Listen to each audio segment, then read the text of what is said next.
Hello, everyone, and welcome to another edition of the Loeries Creative Hour. So good to have all of you again. Thank you for making the time to join us, because today we've got a really amazing group of panelists, an amazing chat that we're going to have. Quick reminder, bit of housekeeping before we go. If you do want to share your questions, please, it's easy. It's Zoom by now. The question and answer function is at the bottom. Use Q&A. If you want to share any thoughts, please use the chat function. Also, don't forget, to everyone who's tuning in on Facebook from across Africa and the Middle East. If you're on Facebook, I'm assisted by Clocky from the Loeries, who's going to be looking at your questions. So if you are tuning on Facebook, we can't pick up your questions here. Clocky will pick it up and relay it back to us, and then we'll be able to answer it as we go. But first, getting into it, also don't forget, Loeries entries are currently open and they're closing on the 31st of May.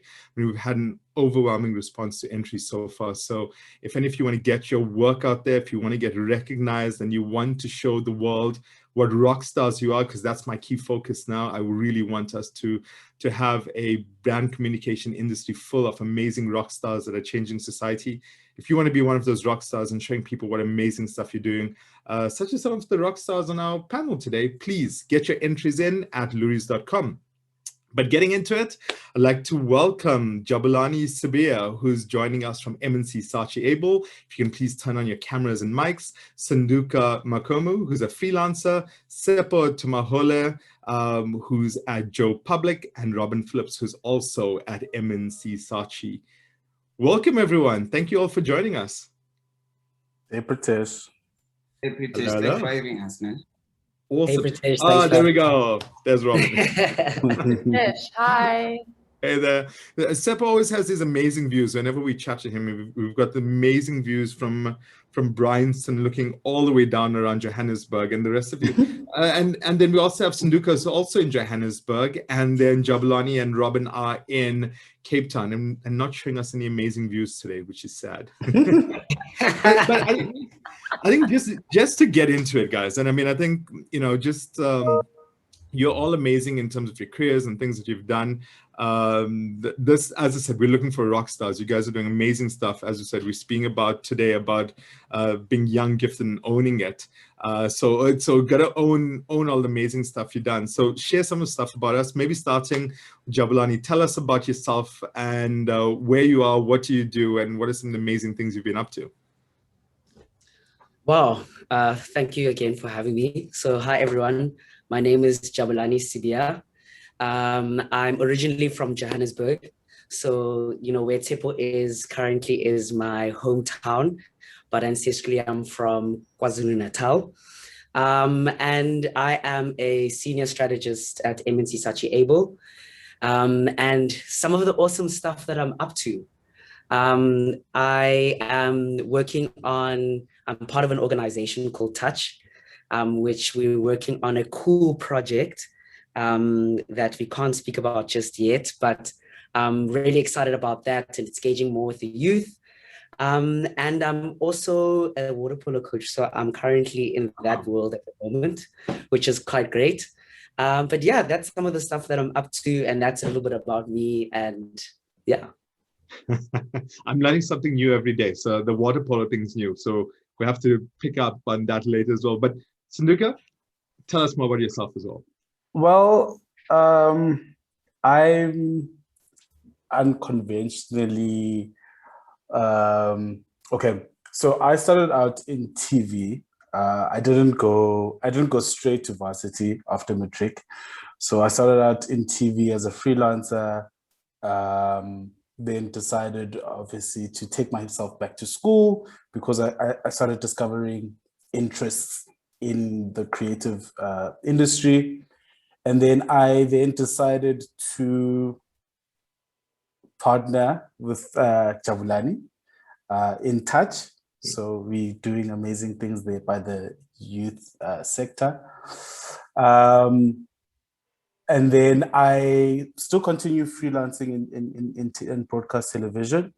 Mm-hmm. I do consultant work on branding and brand stuff for other companies, smaller companies. And I do a lot. I feel like I do a lot. Amazing. And then the pass on to Tshepo to tell us a little bit about himself as well.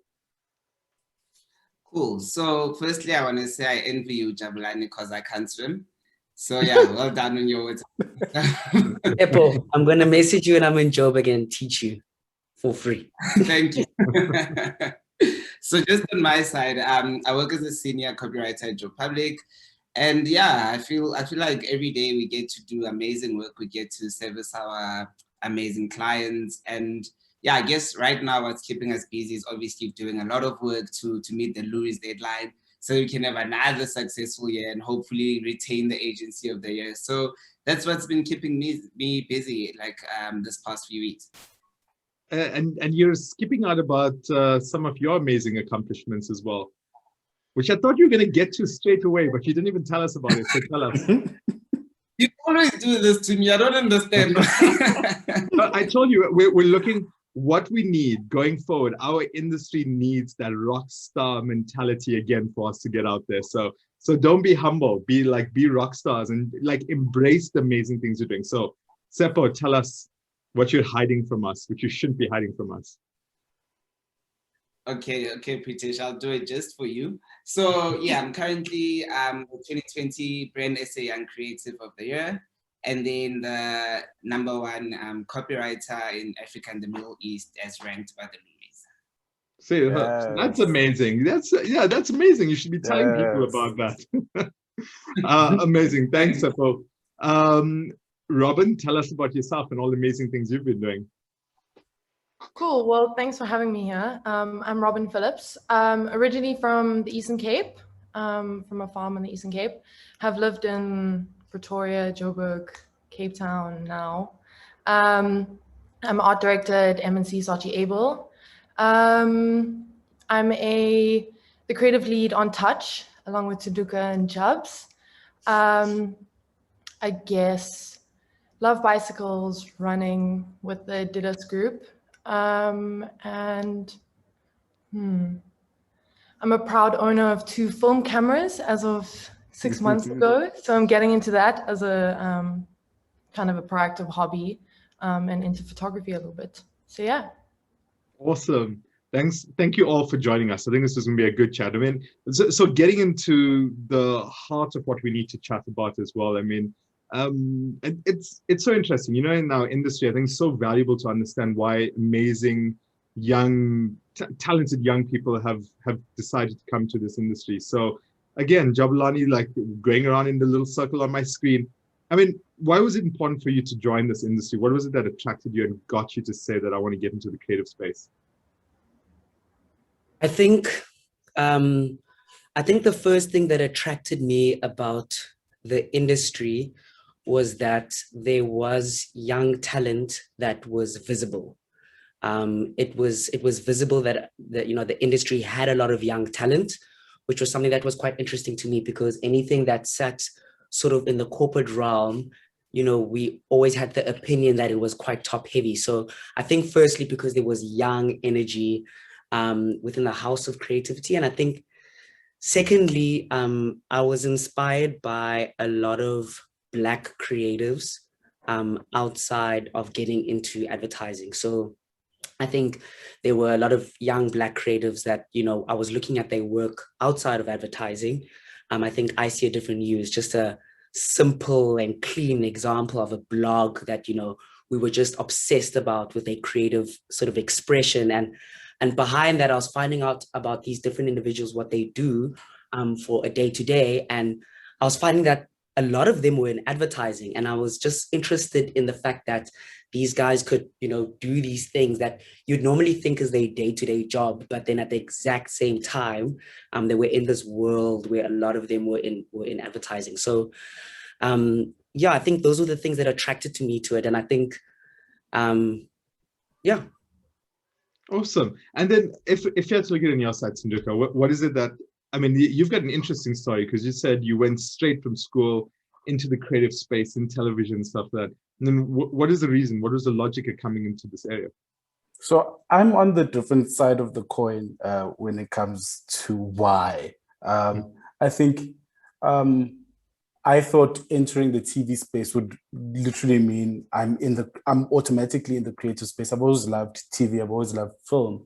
But you get there and you start working these technical positions and you're just like, oh, is it as creative as I thought it was? And then you start exploring and you meet your peers like Jabu and Robyn who are doing their thing in the industry.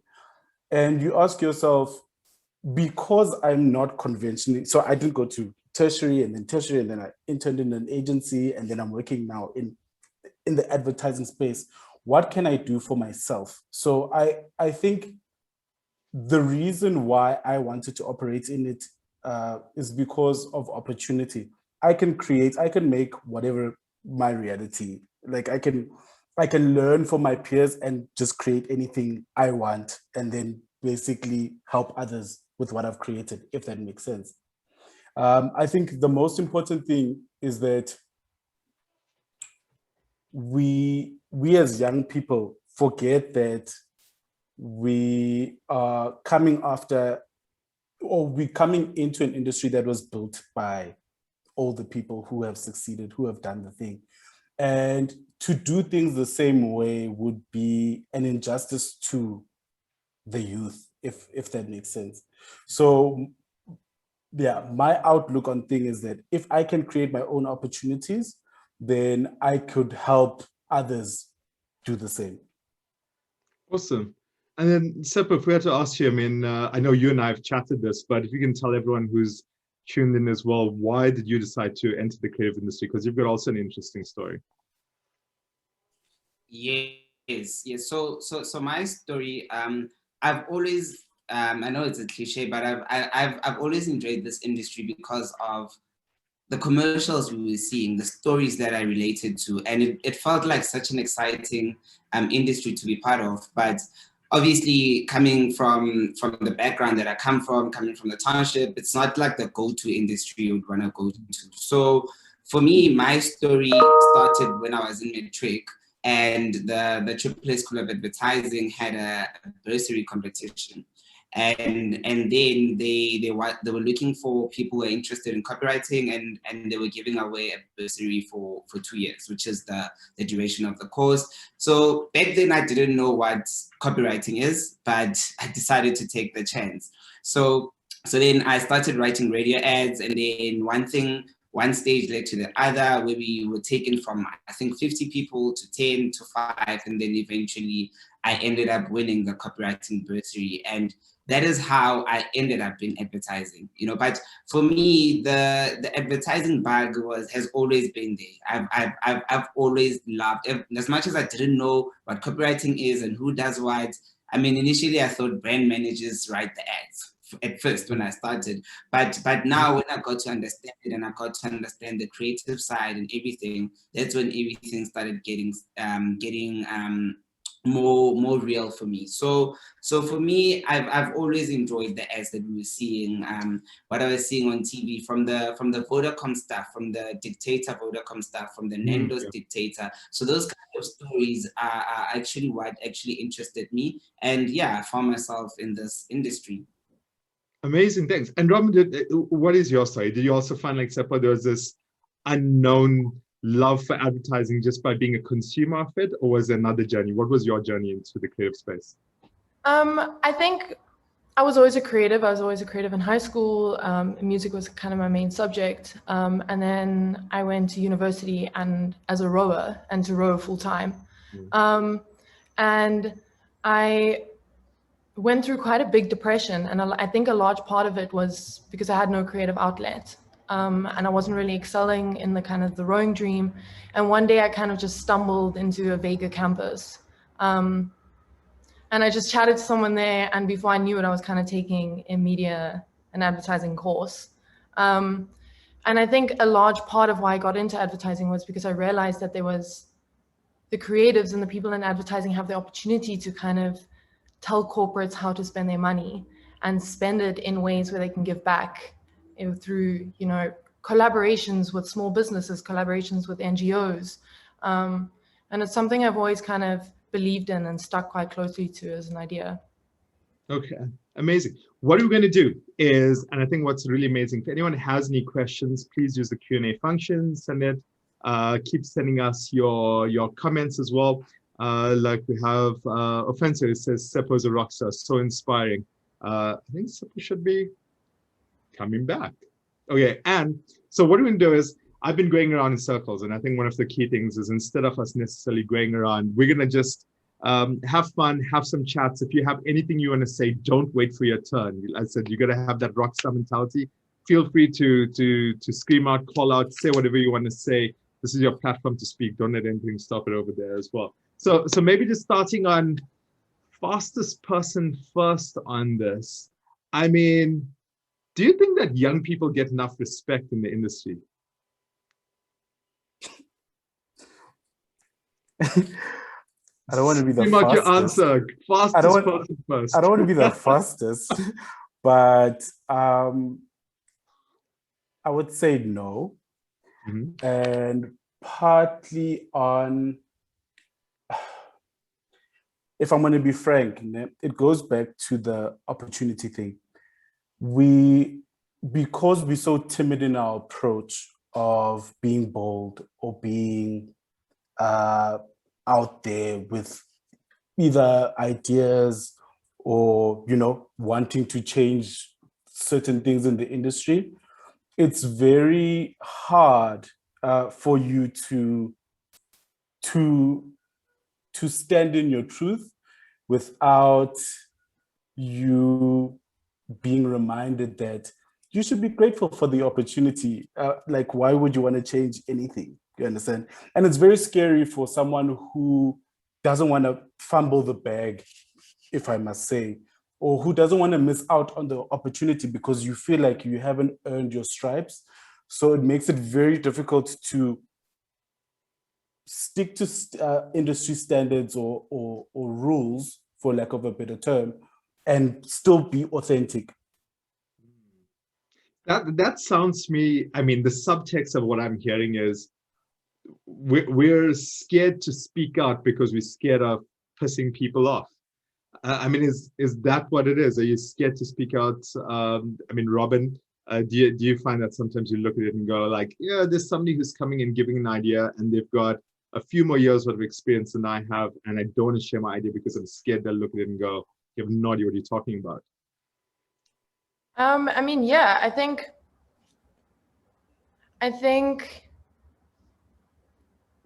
besides the idea that the youth can bring in new, fresh ideas, that they're involved in, social and digital, so there's like great ideas that can come from that. That's kind of the expected answer, and like we all know that.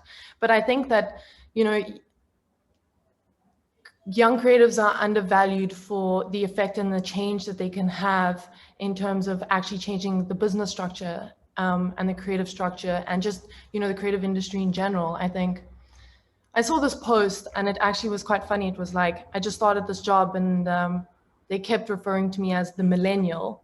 So I'm going to show them what a millennial is. And that's deleting my work apps, not replying after 6 p.m. to any emails, taking my mental health first. And I kind of had a chuckle at that because that is kind of a new way that the youth are, coming in and they're taking accountability for themselves and their health. And they're trying to say no. And I think that the young creatives can add a lot of value at the table. And I think that is kind of not really considered a lot. I agree. It's so important to be able to say no. It's always a lot more difficult saying no than to say yes, because our default reaction is just to agree to everything. But I mean, yes, sorry, yeah, go for it. I think, it's hard to say no as a female and it's hard to say no as a person of color. Like it's extra hard to say no.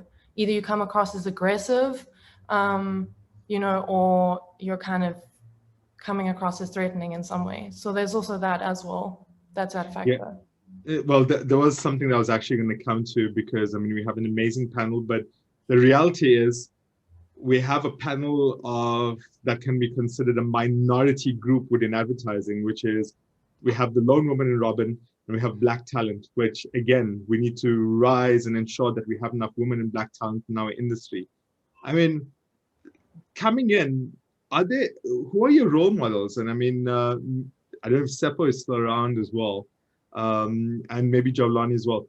I mean, who are your role models? I mean, if you had to look at it and they say representation is so important, and being able to have people that you can recognize and say, these are people who absolutely inspire me in this journey because I can see they've walked this almost the same journey that I have. Do you have people like that in the industry that you look at, Jabalani? I think before I answer that question, I wanted to answer your question before, Preetesh, which is, are young people respected in the industry? And I think, there's two arguments to the side of the coin, but I think consistently respected, I don't think so. I mean, one of the things that I look at is just the amount that the creative industry as a whole is deciding to pay young talent. Yeah. If you just look at that amount of their salaries that they're earning, that's disrespect from the industry. To even, I mean, let's put a number out there. I mean, I think it's, we've got an amazing group of people on there, and maybe some people are even outside of the industry. Like, throw a number out there roughly in terms of what people earn as they come in as new talent in the industry. So it's very dependent. I think there's a lot of factors to answer that question. So it's dependent. Yeah. I think if you're an intern or if you're a junior at a junior level, I've heard of, let me not say I've heard of, let me tell you what I earned as an intern is I earned 998 Rand per month as an intern. Now, that amount, and that was considered a stipend. But I mean, if you even look at the affordability of transport in Johannesburg and how much, and I took public transport, I still do. And, taking that in Johannesburg is, what is 998 going to do for the month?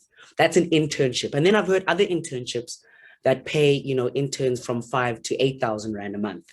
And, I think then there's also the conversation of, are there places that you're going to that are known for their sort of being a big agency where they're willing to pay you a small amount, which, and also the conversation of, I know, my first job as a junior, I didn't have medical aid because I couldn't afford for medical aid to come off of my junior salary. So that's also a question if you're willing to, or if you are taking that out or aren't. And I do suggest that everyone takes medical aid.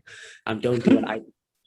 But, and yes, and then I hear junior salaries that are going between, 8,500 and, 13,000, 14,000 Rand. And so they range in that gap. But, we even ask ourselves when we look at that and we look at the responsibilities that we have as individuals, is that enough? Is that respectful to pay people that amount of money? I don't think it is. And I think that's one part of the industry where I see there's a lack of disrespect to young talent. I think where else is, I always laugh at this. Currently, I'm sure the junior strategists and intern strategists in my team have always heard this, me echo this, is when young people are decided to be included in the work, and if they are actually, I hear sometimes that, we can't actually include them because, it's like, no, that's disrespect. How do you expect them to learn anything? And, if you do not put them in all the areas for them to learn at. And I know there's differences between client presentations and internal meetings, but you look at some of these internal meetings and you're like, interns, juniors are doing this work, but they're not sitting in the reviews. That's disrespect. Like, how do you expect these guys and girls and them and theirs, or whatever their gender sort of orientation is, to put in the rigor and the effort to work after hours, to work on weekends, and the time that there's an opportunity for them to learn and get that constructive criticism and to see the process, you don't put them in there because they're not of level. That's disrespect if you're asking them to do that work. So I think there's a lot of aspects where in the industry where you can look across and just see that, sometimes it is, but I think it's, maybe if you like Tshepo, who's the young creative of the year, you might, but if you're not that, and like everyone is starting out at a junior position, trying to build, their careers, just starting off at a base level where just constantly from your salary right through to the way you're interacted in the agency or in the business or in the brand that you work in, there's just constant nuances of disrespect to creative youth. Yeah. Just to give you in terms of some of the comments, Benolo Mataboga says, thank you for touching on pay. It's a big concern. Utman Samai says, yes, Jabs, come through with passion. I mean, it's such a fair point in terms of, the challenges of actually making a living wage. And you look at some of the numbers across the region, across Africa and the Middle East, because that's our focus area in terms of the challenges that happen here. In fact, Edgar Kresiga says, and I'm going to read this, I haven't had a chance to read it, is the ad industry in my country is ruled by moguls who have in some type of way placed their buddies as brand managers in various companies and worse still conglomerates. Edgar, which country are you in? Maybe if you can just quickly type out by the time I get to the end. In conglomerates that have branches in many countries that cut deals in places that young creatives can never reach. And therefore we have no voice unless we're going through someone much older that's underpaying and undervaluing. Please let me know what country this is, Edgar. If you can please, Uganda. Thanks, Edgar. So Edgar's giving us an example of what happens in Uganda over there. I mean, how do we tell? So, I mean, Tshepo, maybe just give me a chance to answer this. How do we? I mean, I look at what COVID's done to the creative industry, and I obviously am having discussions from across the board. I'm from students. I was chatting to the team to students at Vega yesterday, and getting some of their concerns. And I go all the way up to everyone who's at a CSO or CCO level in agencies, or who's a CMO in the marketing companies and the brand side as well. And the number one thing that I'm hearing is that how tough it is. I'll give you an example. I was having a chat yesterday. We got together with a few people and we had a chat yesterday. And somebody was giving me an example, and they mentioned a specific agency, which I'm not going to do, but they mentioned it and they said, in terms of the operational structure, and you have a look at it. And I was speaking about this need for rock stars and having this rock star mentality, because when I joined, when I started working, people in the creative space were absolutely rock stars, came in and went, this is the idea, this is how it's going to solve it, and this is what's really going to work for the brand and touch consumers and make a difference. And somebody said we've lost some of that purely because there's obviously this fear of sometimes losing certain clients in the process. And somebody gave an example and said, you know what, there's somebody who'd be an absolute rock star. And we still have them, by the way, we still have, and I think we're lucky with the Loeries to be working with a lot of these people who are absolute rock stars. But they gave me examples of other people that I don't work with on a regular basis in our board or anything. And they went, that person would absolutely be a rock star if it wasn't for the fear that, these agencies, despite the veneer you're seeing out there, sometimes are holding on by a thread.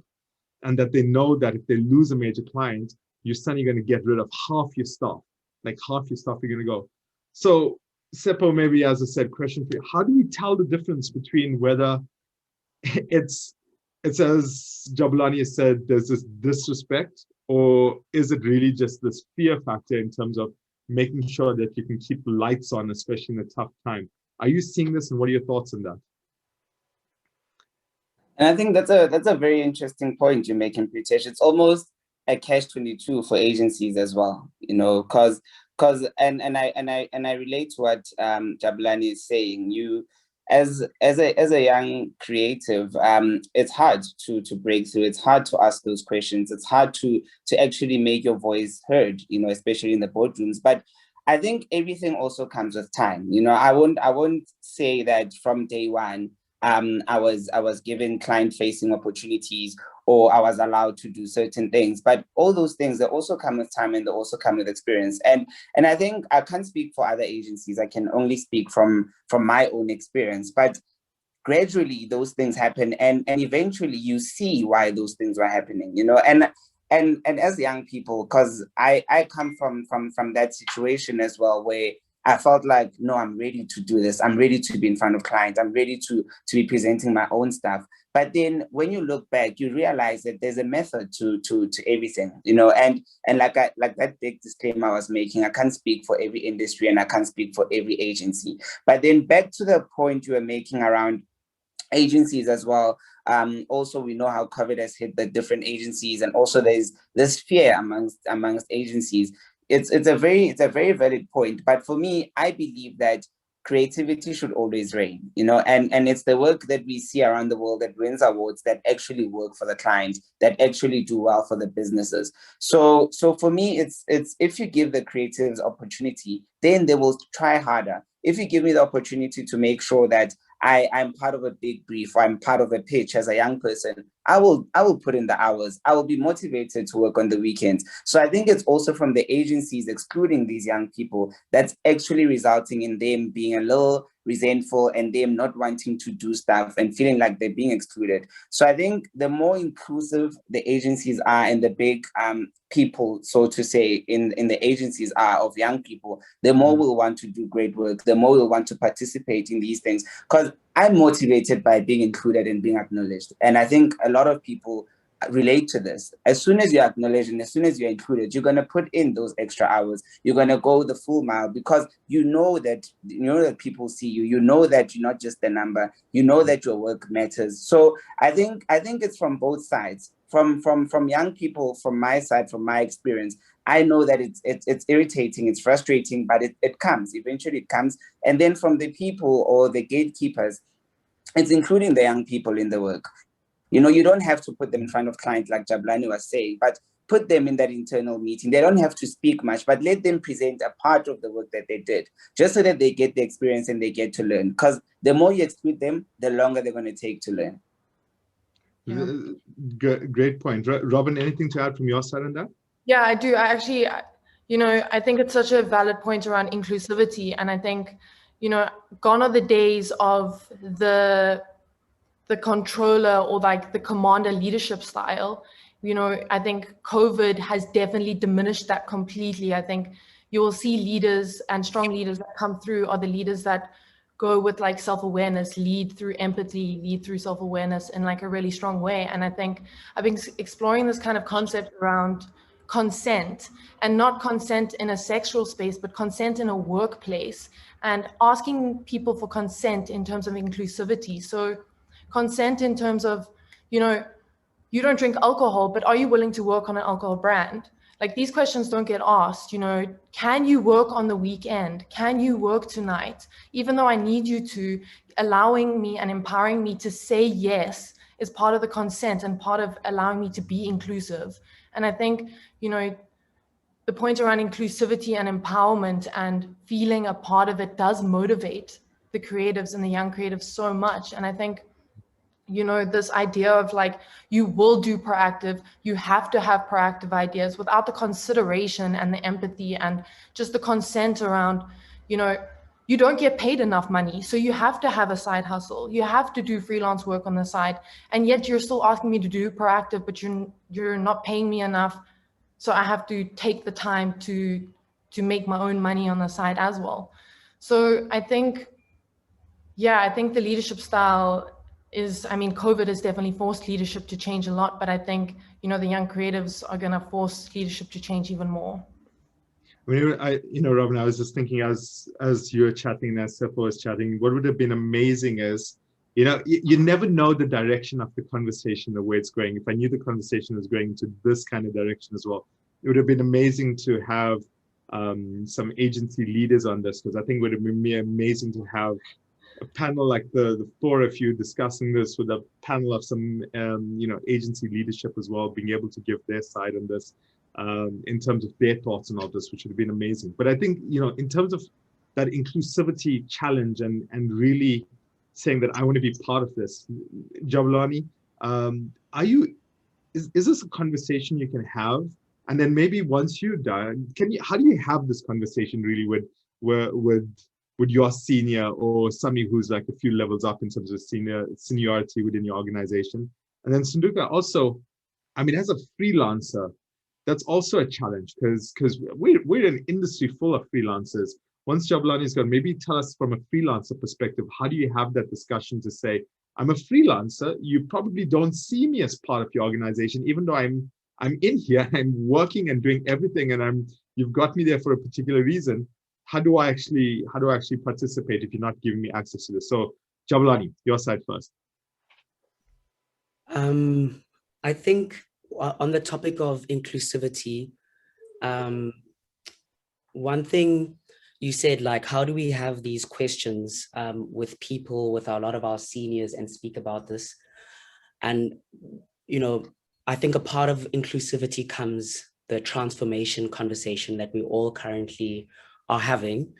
And if you have representation from all levels, not only from, you know, the junior levels or the entry level positions in the company, but I think if you have representation across races, across identities, it makes the environment a lot more inviting and inclusive, especially if people want to share things, because a lot of inclusivity touches on things that are happening in the organization. But if you take a step out, inclusivity also touches on a lot of personal things, on a lot of personal factors. And it is a lot easier to have people lean in and be open and expressive around environments that aren't inclusive if there are people that look like them, or that represent their sort of beliefs and values in all positions, especially in senior positions. I think, I think for me, that's just, it's, you know, having or building or having an intention of building that will naturally allow for people to get to that point. So before I move into Tsunduka, because I want Tsunduka to give us the freelancer perspective of this, but based on what you're saying, I mean, in terms of that inclusivity is being important. But right now, this moment in time, as things are, all things being equal, no other changes, and it exactly as they are, because that we got to work with this moment in time and not potentially where the future is going to go. But this moment in time, how do you ask for that inclusivity? I mean, for everyone tuning in as well, I mean, I'm sure there are people going, they'd love to learn.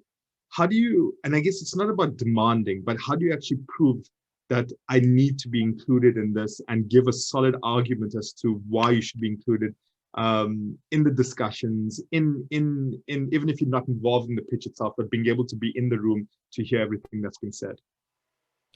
I think for me, and I'll just speak to my own personal experience, how I think for me, I had to have a conversation with myself, not to sit comfortably in my own space and allow for people to give me the microphone or to open the door or to pull up a seat for me. How I forced my way into being included was I was very open with the people that were my seniors on the fact that I want to be included on this, especially if I'm being involved right in the beginning of the process. And I think more so is being included also means speaking to those people who are in leadership. Because what I've also noticed is that as young people, we always think that there's a huge gap between ourselves and between the people that are sort of in leadership positions. But I think, especially in my experience here at MNC Saatchi Able, what I've realized is that gap is a lot smaller than we think. And a lot of that time being included has to come from you building the courage and the bravery to address it with the people who are in leadership and power. And, you know, that's important because we must also remember as young people, and this was touched on before in the conversation, that we're entering, a traditional systemic, years of, advertising where things, like Robyn said, where things ran a particular way, and coming into that environment to break that mold. I think we need to keep just getting that bravery and courage to address it with the people who are in power and who are in leadership. So bravery and courage and being able to have honest, open conversations, but conversations that it's a sign of leadership, isn't it? Regardless of what age you are, it's about taking this leadership role and saying that I can be a leader in my role. And if I see that something's not happening the way I want it, to be able to speak and communicate it to change it. Tsunduka, coming to you after all that. Does that work as a freelancer? Does it work? As a freelancer, if I'm being honest, it's exactly what Jabu just said. No one's waiting for a question from you. They're not waiting for answers. They've come to you for a specific service. So if I'm hiring Jabulani as a freelancer, I know exactly what I'm buying into. So if Jabulani, if I'm now coming into that space as a freelancer, I need to know what I'm doing there. I'm not going to waste my time, because at the end of the day, I'm being paid for my services. An important thing to do outside of that is that you need to know yourself thoroughly, that when you start approaching other clients, other brands, other corporations, whatever the case is, people know exactly what they can expect. So those conversations aren't hard to have, because you know where you stand. If I'm doing consulting with a small company or a small brand, a small corporation, I'm not going to sit and expect them to come to me and tell me everything. I have to go to them and ask them. So it as a freelancer, as a young freelancer specifically, because I think when you deepen the game after time, you know exactly what to do, you know how to conduct yourself. But as a young freelancer, no one tells you this, so you're forced to learn it very, very quickly.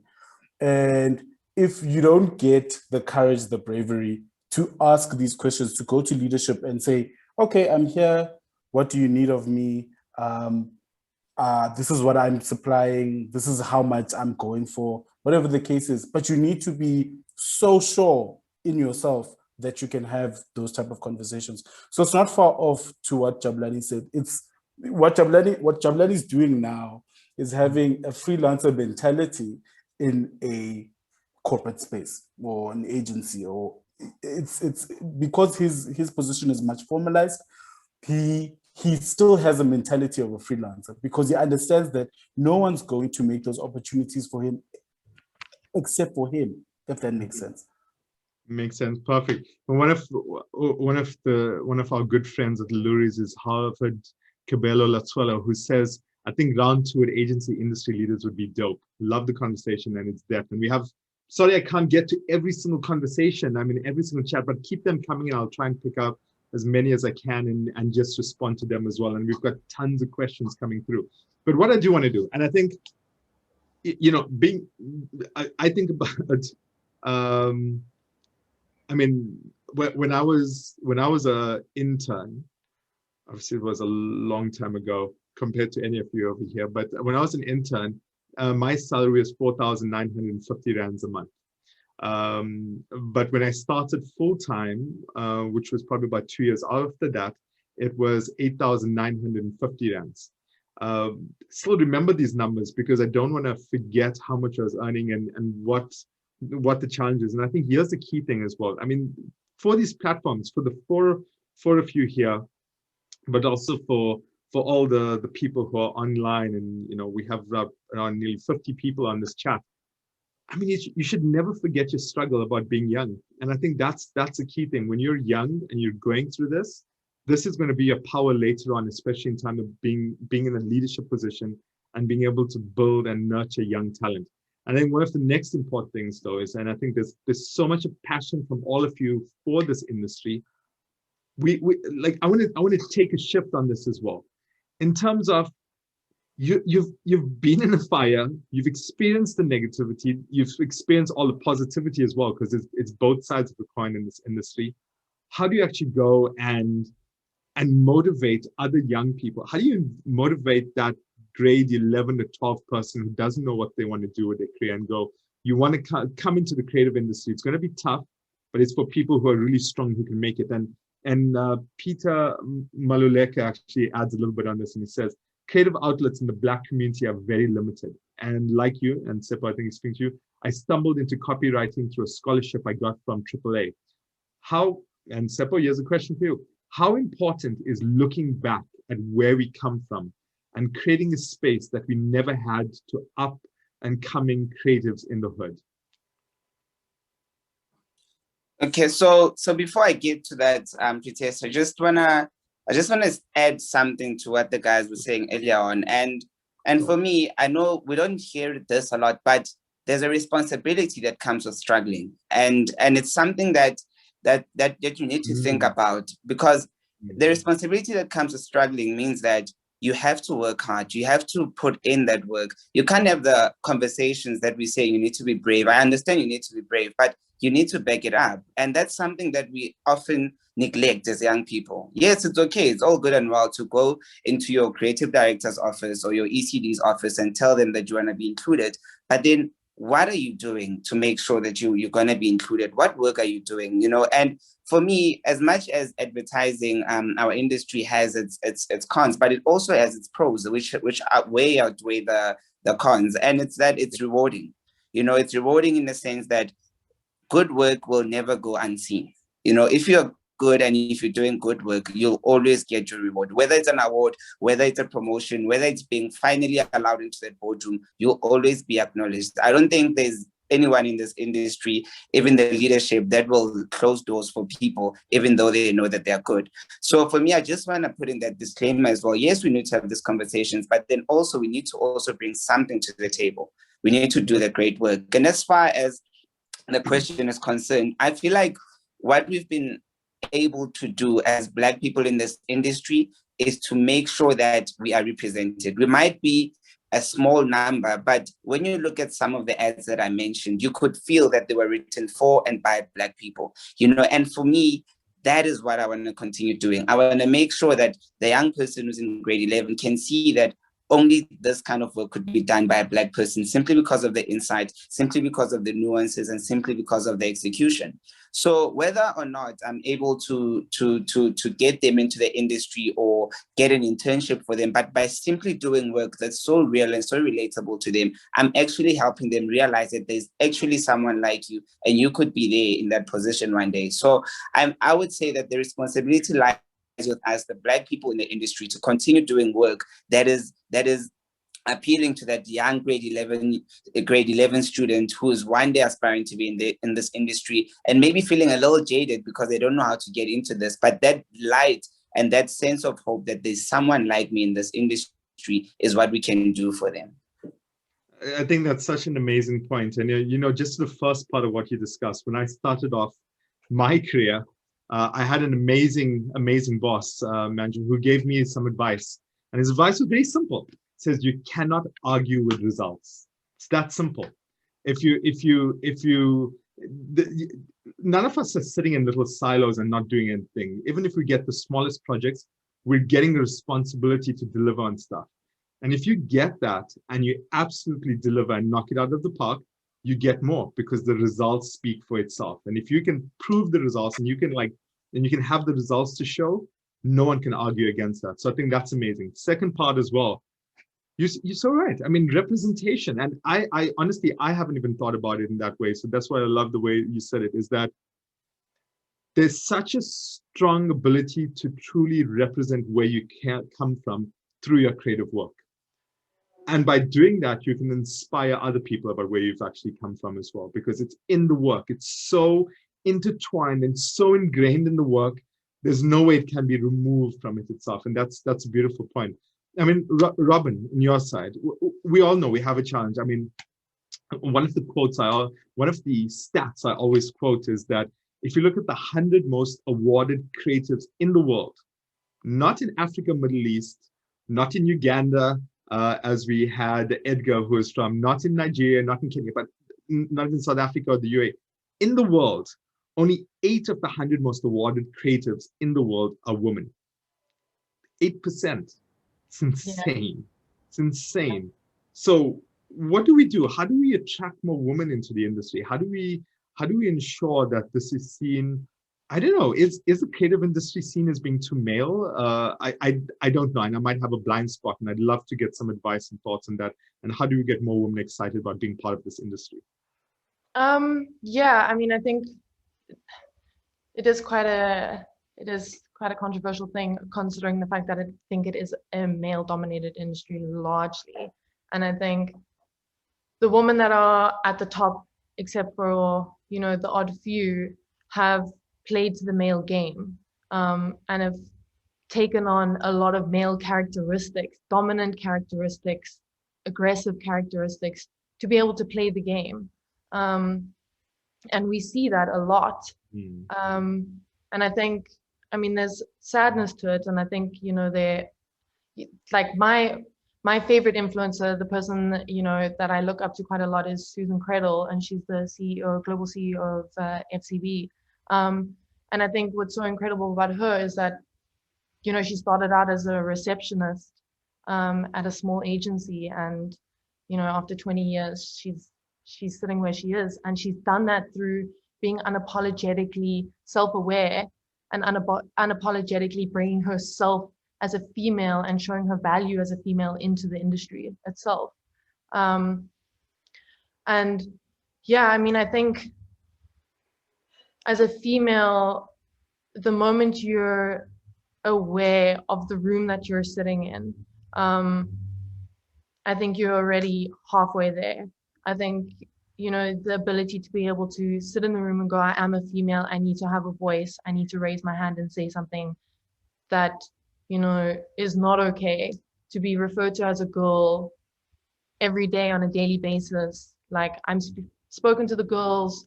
It's these subtle, nuanced little things that come across that disempower females within the space daily. And, you know, I think a good leader creates a space where females and people of color can have the courage to say something. And I think with courage either goes two ways. It goes into fear, or it goes into something really good, and that's creativity. And I think in order to do that, you have to feel safe, you have to feel trusted, and you have to feel respected. And so I think, you know, a leader, whether it's a white male leader, I think needs to be able to create that space so you can see strong females coming up and coming through in that. Yeah, I mean, I don't know how much of that is happening at the moment. I mean, how do you, Robyn, and it's such an interesting point, and I just want to linger on that for a little bit longer and just go, and we've got very little time, so very, very quickly. I mean, and this probably, I'll tell you, it's probably an unfair question because I don't think anyone will be able to answer this, but just something to think about. Maybe you've got some great points on this as well. If you find that you're in an area where the system is stacked against you, and one of the best ways to actually, one of the only ways maybe, to ensure that you can have a voice so that you push a path forward for other people, and it could be women, it could be blacks, whatever that context is. If you find that then adapting some of the personality types that are there is the way that you actually are able to actually ensure that you can thread the path through and bulldoze your way into a place where it's stacked against you. Is that right or is that wrong? And how do you go forward? Look, one thing I want to make clear is it's not the female's responsibility in the room to make sure that the female is speaking up. It's the same way as the person of color. It's not their responsibility to educate the white man. And I think men in the room need to take a stance where they include the female, they include, you know, they allow for the space and they allow for the female to be feminine, to be emotional, to be, you know, these positive attributes that females do have. I think the work needs to be done from both spaces. I don't think it is solely that one individual female in the room's responsibility to make sure that she's spoken up for. So agree with you. So agree. And the scary thing is there's so much validity in that, yet globally you still have crazy stats. Globally, only 8% of women are in the top 100 most awarded creatives. And that really shows the challenge we have globally. And that's probably a whole nother discussion we need to have as well. Yeah. But maybe just to wrap up, since we have about a minute to go. So in a few seconds and really, really quickly, Jabalani, last bit of advice for people in terms of how do you ensure that you're young, gifted, and owning your place in this industry so that you're one of the leaders in a few years? I think the first thing, which is definitely very important, and I think Tshepo spoke to it, is that you need to put in the hard work. You need to put in the hours, you need to graft, you honestly need to be the hardest worker in the room so that when there comes a time, and when there comes a time where you know, you have to have a discussion around, you know, any sort of conflict, or have healthy discussions in order for you and other people in the space to grow, you do have something to back it up with. So I think the first thing, work really, really hard and be really, really brave. And the last thing, be yourself 100% holistically to the core, be yourself, and those things, yeah, will get you through. It's who you are is what got you here. So why lose it to change and be somebody else going forward? I love it. Tsunduka, really quickly from your side, some advice. I'll definitely reiterate, stand in your truth, be authentically yourself. There's nothing better than being yourself. But another thing that's more important that people tend to forget is being intentional. Everything that you do in this industry needs to have an intention. Don't just do for the sake of doing. Be where you're supposed to be, act when you're supposed to act, and be cognizant of your time. Your time is so important. So if you're intentional with everything, everything will come up roses for you, I think. Amazing, amazing advice. Robyn, from your side? I think the best piece of advice I ever got was, you know, you don't need a CEO or a CCO title to lead. You can absolutely lead from where you are. I think it was a very, very, very good piece of advice I got. You know, you can lead in terms of suggesting a youth board in your agency. You can speak up about, you know, the wrong pronouns being used. You can absolutely, I think, lead from where you are as you are, is one of the best pieces of advice I got. And secondly, there is no idea, no client, and no leader that should ever make you compromise your ethics or your morals or your purpose, ever. Brilliant, amazing. Tshepo, from your side, parting words and some advice. So yeah, mine is quite brief. Mine is that if you know the end goal, then you know it's not impossible. You know, nothing is ever impossible. Just know that what you want to achieve, you can achieve, and that's it. And I think it encapsulates whatever the guys were saying. But once you have that focus and you know what you want to leave behind, especially in this industry, then whatever things come in between, you are able to overcome them. So nothing is impossible, and yeah, we can do it. It's not going to be easy, but we are doing it.